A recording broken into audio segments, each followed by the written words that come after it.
Ukiona hizi dalili, oa. Lakini pia binti, ukiona hizi dalili, tayari una vigezo kwa 80% vya kuolewa. Ni swala la muda tu. Habari za wakati huu. Najua huu buheri wa afya na unaendelea vyema. Kwa majina naitwa Jackson Andrea Daniel. Ni mwalimu wako na kiongozi katika masuala mbalimbali ya maisha.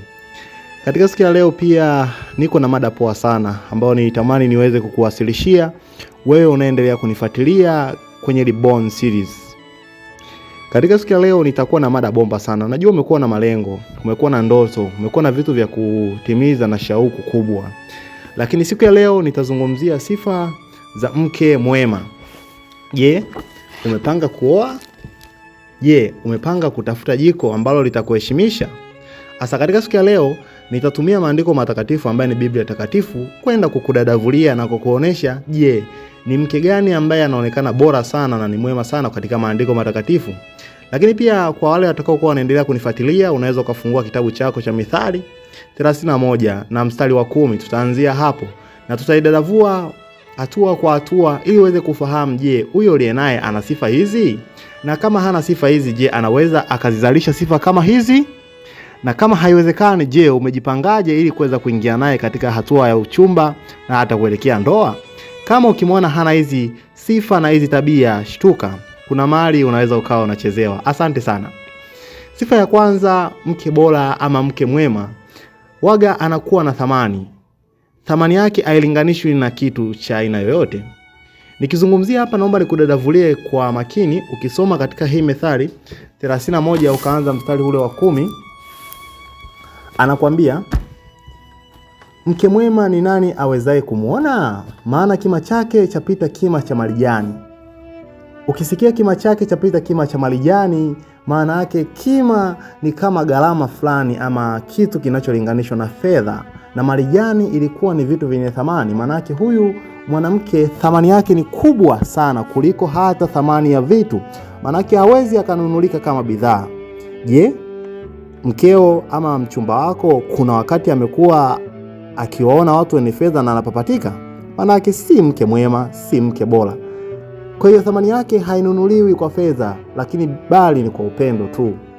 Lakini pia jambo lingine, utaendelea hapo hapo hiyo Mithali 31 utaenda 22, atakwambia kwamba hujifanyizia mazuria na urembo na mavazi yake ni kitani safi na urjuani. Maana yake huyu mwanamke anajipenda, anajistili. Ni mwanamke ambaye anaonekana kuwa na mavazi ambayo yana nakshi nzuri. Sio tu amekaa lafu anakuambia ni mpambanaji, hapana. Ni muhimu sana pia aonekane anapendeza, kwa atakupatia motisha na mvuto. Lakini sifa ya pili, moyo wako mara nyingi waga unakuwa unamuamini, kwa sababu ukishaona kwamba wewe mke wako ama mchumba wako umekuwa ni mtu wa kumtilia mashaka sana, jua hapo unapigwa ndugu yangu, shtuka. Hii imezungumziwa Mithali 31:11, anasema moyo wa mwewe humuamini wala hata kosa kupata mapato. Maana yake ni kwamba mke mwema mara nyingi kuna wakati unajikuta nafsi yako inafurahi na kurelaksi, na hata akiwa amefanya kitu tofauti akikuelekeza unamuamini kwa haraka. Maana yake huyo ni mke mwema, na ndio maana hata moyo wako umetekewa unamuamini. Lakini jambo lingine pia ni mtu ambaye ama ni mwanamke ambaye anatenda mema sana. Utakuja kukuta pale 31 mstari wa 12 anasema kwamba umtendea mema wala si mabaya siku zote za maisha yake. Manake mwanamke ama ukiwa na mchumba ambaye ana sifa kama hizi za kutenda mema na wala si mabaya, maana yake huyo ni mke mwema. Usimwache akaenda, mchukue. Kwa sababu kuna wanawake wana matendo ya ovyo. Kuna wanawake wako ni wachoyo, kuna wanawake wana roho mbaya.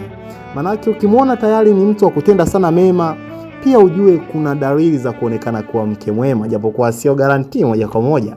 Lakini tuende katika sifa ya 4. Sifa ya 4 ni mchapakazi. Ni mchapakazi. Kuna kitu kimezuka siku hizi, mabinti wengi wamekuwa ni wavivu sana. Hawapendi kujishughulisha.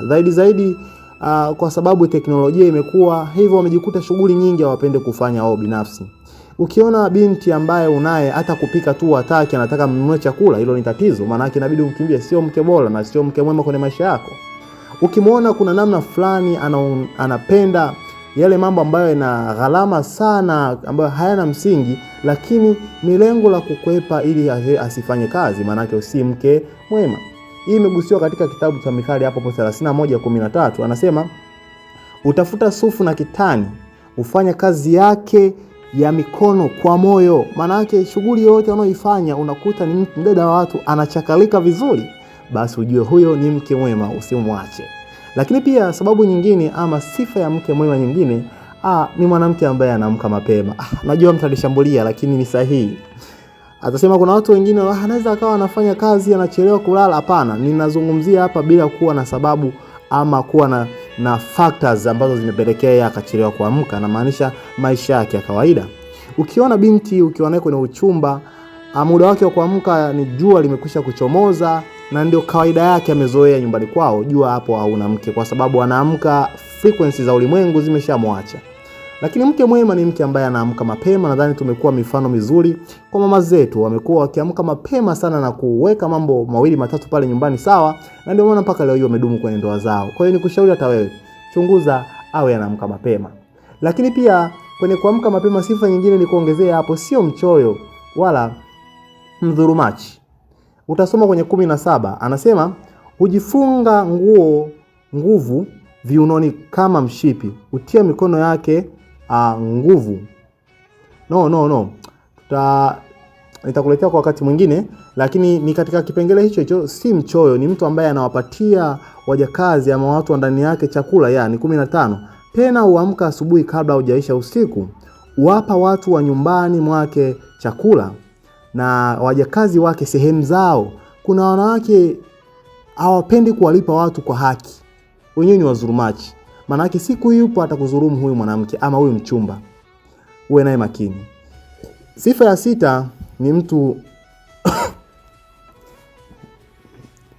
basi sifa ya 6 ya mke mwema ni mtu ambaye anazalisha sana. Najua umekuwa na mchumba na kuna wakati umekuwa ukimpatia fedha. Ni kupatia akili moja, mjaribu kumjaribisha mchumba wako uweze kugundua, je, ni mtu ambaye anazalisha ama ni mnyonya damu ama ni mtumiaji tu, ni spender. Ili uweze kupata mke bora ambaye anakustahili katika familia yako, lazima uhakikishe awe ana uwezo wa kuzalisha. Maana yake ukimpatia fedha, hawazi tu kununua vitu ambavyo havina thamani, maana yake vinakuja kumuongezea thamani lakini vinawapunguzia katika sehemu na namna ya kipato. Hii inaweza ikaleta ikawa ni shida. Kwa hiyo maana yake mke bora ni yule ambaye ukimpatia kitu ana uwezo wa kukizalisha. Maana yake kazi yetu sisi ni kuhakikisha ya kwamba tunawapatia na wao wanavizalisha zaidi na zaidi na zaidi. Kwa ambao wanamfuatilia Pastor Tony Kapola, ameshawahi kulizungumzia hili swala kwa sababu ni jambo la muhimu sana, na linapatikana katika kitabu hicho cha Mithali 31 au kifika 16. Anasema huangalia shamba akalinunua kwa mapato ya mkono yake, upanda mizabibu. Kwa unakuja kugundua ya kwamba hapo lazima mke bora ama mke mwema awe anazalisha. Lakini jambo lingine na jema zaidi, awe mtoaji. Na inapatikana katika kitabu cha Mithali 31 mstari wa 20. Anasema kwamba wakunjulia maskini mikono yake na uwanyoshea wahitaji mikono yake. Manake mke mwema siku zote utamgundua tu ni mtu ambaye anapenda kujitoa kwa wengine. Anakiona watu hawako sawa, ni mtu ambaye anapenda kuyaweka mambo sawa. Manake anapenda amani, atakusaidia wakati wenu wa ndoa ili kila jambo liweze kukaa sawa. Kwa hiyo ni jambo la kulizingatia na la kulifanyia kazi zaidi. Lakini jambo lingine na sifa nyingine ya 8, anakutambulisha na kukuwakilisha vyema. Je, umewahi kuwa na binti ambaye kila ukipita sehemu anakunyoshia vidole kwamba yule pale ndio bwana wake, ndio mchumba wake, na anavyoonekana tu wote tabia zao zinafanana kama ni mbaya sijui na kama ni nzuri sijui. Kwa hiyo ukiona binti ama mchumba wako anashindwa hata kukuwakilisha vyema kwa marafiki zako, mara ametembea na rafiki yako, mara amefanya vitu ambavyo kimsingi anakuambia na washikaji wengi wa kiume kuliko mabinti, shtuka, hilo ni tatizo na unapigwa. Maana yake si mke mwema. Mke mwema mara nyingi marafiki waga ni wa kike wale. Wa kiume tusiwe kesi ambayo inatia uzito sana na ni sababu. Lakini pia utalikuta hilo swala katika Mithali 31:20 utalisoma, wakunjulia maskini mikono yake, kwa hiyo anawapatia. Lakini pia sifa nyingine ya mke mwema, anatambulisha na kuwakilisha vyema. Nimesema hiyo nimeizungumzia, lakini twende sifa ya 9, ana hekima I say wow, this is so amazing. Mke mwema lazima hawe na hekima kama jinsi tumeona Suleimani alivyokuwa na hekima. Kwa hiyo hata mke mwema lazima hawe na hekima. I say hii ni sehemu ya muhimu sana. Kama mkeo hana hekima hakuna ndoa. Manake kama mkeo hana hekima hawezi ukafika naye mbali. Ipo siku tu atakuaibisha wazi wazi. Kwa nini nizungumzie hichi kitu? Twende tukaangalie Mithali 31 mstari ule wa 26.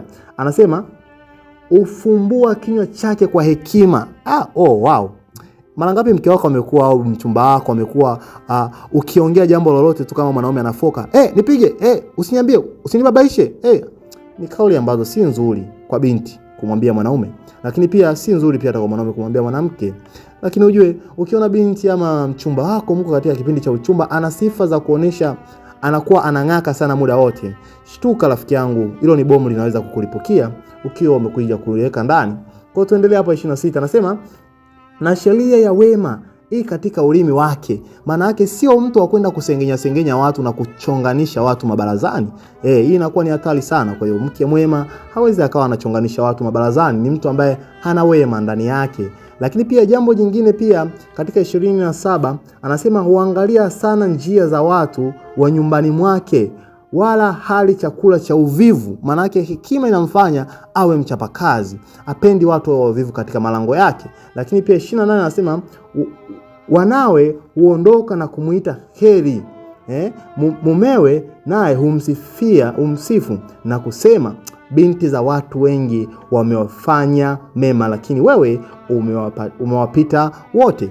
Manake kwamba mke mwema hata wewe una uwezo wa kumzunguzia katika hadhara. Ukiona mchumba wako, ukiona binti, hauwezi kumzungumzia katika hadhara. Manake huyo sio mke mwema. Na ndio maana unajificha ficha. Sema tu ndugu yangu, unalinda kwa sababu hauna pa kudandia pengine. Kwa hiyo nikushauri, na tunapoenda kumalizia hii sifa ya mwisho, ujiendelee kujikagua kama uje naye, je, ni mke mwema, na je anafaa kuweza kuendelea. Jambo la 10, anamcha Bwana. Hili ndio jambo kubwa kuliko yote, na ni jambo la kwanza. Mke mwema lazima atamcha Bwana tu siku zote za maisha yake, kwa sababu kuna nyakati na kuna momenti kwenye maisha zinafika hekima tu ndio inakuwa inaruhusu muweze kuendelea kuishi hekima ya Mungu, kwa sababu huenda mnakuwa mmechokana, huenda mnakuwa kuna changamoto zipo hapo katikati. Kwa hiyo ukipata mke ambaye ni mcha Bwana, maana yake kuna wakati atarudi magotini pa Mungu na kuwa mnyenyekevu na kuwa na hekima, basi Mungu atailinda na kuisamini ndoa yake. God did once again, God did once again, God did once again. Nikutakie siku njema.